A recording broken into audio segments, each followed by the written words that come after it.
Hello friends, I'm Ananya and welcome here in my channel Homework with Ananya. So in this video we are going to discuss the homework solutions of 22nd June. Okay, so now the question number 1 of English is edit the following sentences to eliminate the problem with subject verb agreement and write the edited sentence. Okay, now the sentence is neither Ashok nor his soldiers were ready to admit the defeat. Okay, now and the answer means the edited sentence would be neither Ashok nor his soldiers were ready to admit defeat. तो हमने change क्या किया, यहाँ पे आप देख सकते हैं सेंटेंस में was था, हमने सेंटेंस के was को हटाकर were किया है. ठीक है.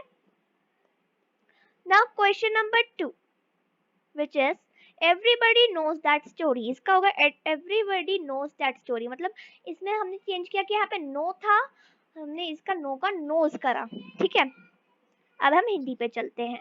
तो क्वेश्चन नंबर 1 है नादान दोस्त पाठ में केशव और श्यामा को किसी भी चीज की सूद क्यों नहीं रहती थी.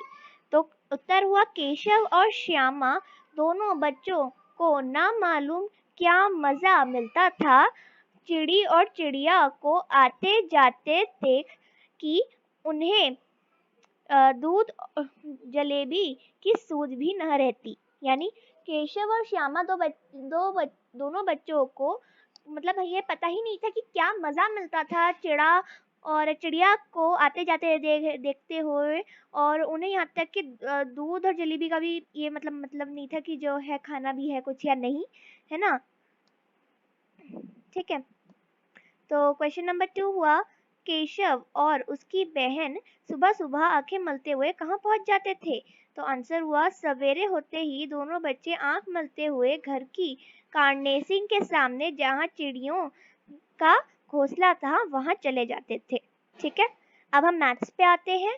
क्वेश्चन नंबर 1 है in the given figure identify all the triangles. तो इसमें जैसे हम आप देख सकते हैं आंसर में 8 ट्राइंगल्स हैं. अब 8 ट्राइंगल्स कैसे हुए अब मैं आपको बताती हूँ, है ना. तो उसके लिए अब देखिए एक triangle number 1, triangle number 2, triangle number 3, triangle number 4. 4 तो हमें ऐसे मिल गए. अब देखो ट्राइंगल नंबर 5, फिर यहाँ से ट्राइंगल नंबर 6, फिर ऐसे ट्राइंगल नंबर 7 और ऐसे ट्राइंगल नंबर 8. ठीक है, तो ऐसे करके हमें 8 ट्राइंगल्स मिल जाएंगे. ओके, देन दूसरा है, अब मैं इसको इरेज कर देती हूँ क्योंकि हमें अभी दूसरे वाले में इस फिगर की जरूरत पड़ेगी. तो दूसरा है the triangles that have BC as the common side. BC क्या है, ये रहा B, ये रहा C. तो ये BC एक साइड है हमारी कॉमन साइड. तो ऐसा कौन सा ट्राइंगल है, तो हम क्या करेंगे उसे OBC. ओके, यानी OBC कौन सा हो जाएगा, ये वाला ट्राइंगल. ठीक है, तो आंसर हो जाएगा. ये ट्राइंगल का साइन जरूर बनाना है क्योंकि ये ट्राइंगल का साइन बनना है. ठीक है, अब क्वेश्चन नंबर 2 है in the given quadrilaterals PQRS name the following. पहले सबसे पहले है 4 साइड्स. ओके, तो अब देखिए 4 साइड्स कौन कौन सी है. देखिए जैसे मैंने यहाँ पे ऊपर डैशेस लगाए ना थोड़े ऊपर नीचे, जो है जब PDF बनती है इनकी तो ये ऊपर नीचे हो जाता है. बाकी देखिए इनके जस्ट ऊपर लगाना है आपको ऐसे. ठीक है, तो 4 साइड्स कौन सी हुई, PS, SR, RQ और QP. ठीक है, देन हमारा पूछा गया है 4 एंगल्स. ठीक है, तो एंगल पूछे गए हैं हमसे, तो कैसे क्या हो जाएंगे हमारे P, Q, R और S. देन क्या पूछा गया है हमसे 4 pairs of adjacent sides. Okay, तो 4 पेयर्स ऑफ एडजेसेंट साइड्स, ये देखिए ये PQ. देखिए इनके ऊपर भी ऐसे लाइंस खींचनी है. मैंने आपको बताया था ना ये जो PDF बनाते बनाते हो जाता है कभी कभी, तो ये अपने आप हो जाती हैं, है ना. तो इसका कोई लाइंस ऊपर नीचे हो जाती हैं. तो PQ, QR, RS और SP. ठीक है, तो ये आपका एडजेसेंट साइड्स हो गई. अब then 4 pairs of adjacent angles. पहले साइड्स करी थी, अब हम एंगल्स करेंगे. ओके, तो वो कौन सी है? वो है PQ, QR, RS और SP। ठीक है, देन क्या पूछा गया है? 2 pairs of opposite sides। Okay, तो जो 2 pairs of opposite, I think opposite sides का नहीं आया। ओके, कोई बात नहीं, मैं आपको यहाँ पे बताती हूँ opposite sides का। opposite sides होंगी PQ और QS। ओके, इसका आंसर मैं opposite sides वाले का यहाँ कर देती हूँ। ठीक है, इसका होगा PQ ऊपर लाइन और QS ऊपर लाइन। ठीक है, चलो ये भी हो गया। अब 2 pairs of opposite angles। ठीक है, तो opposite angles कौन से हो गए? Angle P and angle R, और फिर दूसरा हो गया angle Q and angle S। ठीक है, देन फिर जो लास्ट हमारा बच रहा है अब, वो है अ पेयर ऑफ डायगोनल्स। ठीक है, तो पेयर ऑफ डायगोनल्स कौन सा हो गया? वो हो गया P और R। एक पेयर पूछा था, हमने एक ही लिखा है। ठीक है, ज्यादा नहीं लिखे थे। तो साइंस में अब हम आ गए हैं, तो साइंस का क्वेश्चन नंबर 1 है, what do you understand by the term motion? Give one example. I think गलती से मैं एग्जांपल नहीं दे पाई, लेकिन कोई बात नहीं, है ना, मैं आपको एग्जांपल बता दूंगी। तो an object is said to be in motion. Motion मतलब और moving when its position changes with time. ठीक है, एग्जांपल है when a car moves from one place to another. आप ऐसे एग्जांपल लिख सकते हैं। ठीक है, या फिर when a human being, when for example Reena moves from one, um, goes from bedroom to kitchen, तो यहाँ पर मोशन आ गया। ठीक है,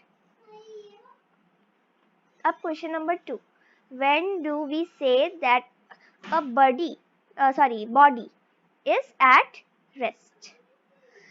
तो आंसर हो गया, a body is said to be in state of rest when it does not moves और equivalently its position does not change with time. ठीक है, अब सोशल साइंस आ गए। Question number 1, differentiate between citadel and lower town. तो citadel, देखिए मैं जो ये देखिए ये लोअर टाउन का एंड ये सिटाजल। ओके, आई थिंक दूसरा कलर ले लेना चाहिए मुझे।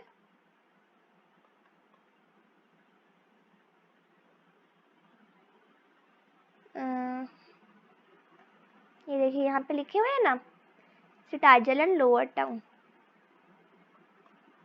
ओके, चलिए मैं येलो, ये इसे ग्रीन से हाईलाइट कर देती हूँ। ठीक है, तो ये है सिटाजल, ये रहा लोअर टाउन।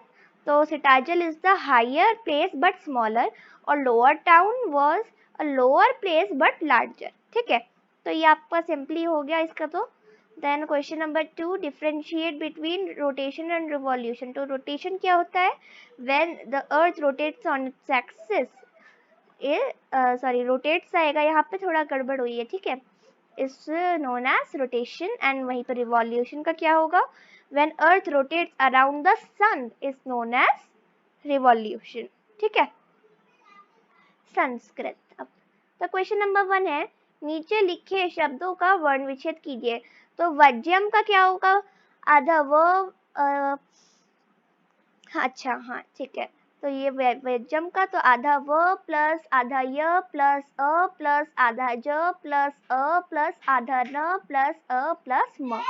ठीक है, देन दूसरा है हमारा पुस्तकानी का क्या हो? तो पुस्तकानी का क्या होगा? प आधा प प्लस उ प्लस स आधा स प्लस आधा त प्लस अ प्लस आधा क प्लस आ प्लस आधा न प्लस छोटी ई। ठीक है, देन हमारा नुतनानी का क्या होगा? आधा न प्लस बड़ा उ प्लस आधा त प्लस अ प्लस न प्लस बड़ा आ प्लस आधा न प्लस छोटी ई। ठीक है, देन हमारा वातायनम का क्या हो जाएगा? आधा व प्लस आ प्लस आधा त प्लस आ प्लस आधा य प्लस अ प्लस आधा न प्लस अ प्लस आधा म। ठीक है, देन हमारा सोपानम का क्या होगा? आधा स प्लस ओ प्लस आधा प प्लस आ प्लस आधा न प्लस अ प्लस आधा म। ठीक है, तो नीचे लिखे गए शब्दों के वर्ण विच्छेद संयोजन कीजिए। तो देखिए, इस पहले वाले का होगा खनित्रम, दूसरे वाले का होगा परिणाम, तीसरे वाले होगा विमानानी एंड चौथे वाले का होगा सूत्रम एंड लास्ट का होगा पुस्तकम। ठीक है, तो ये था हमारा आज का सारा होमवर्क। ठीक है, और अब आपकी नई वीडियोस नए टॉपिक्स पे आती रहेंगी। तो thank you for watching and have a nice day.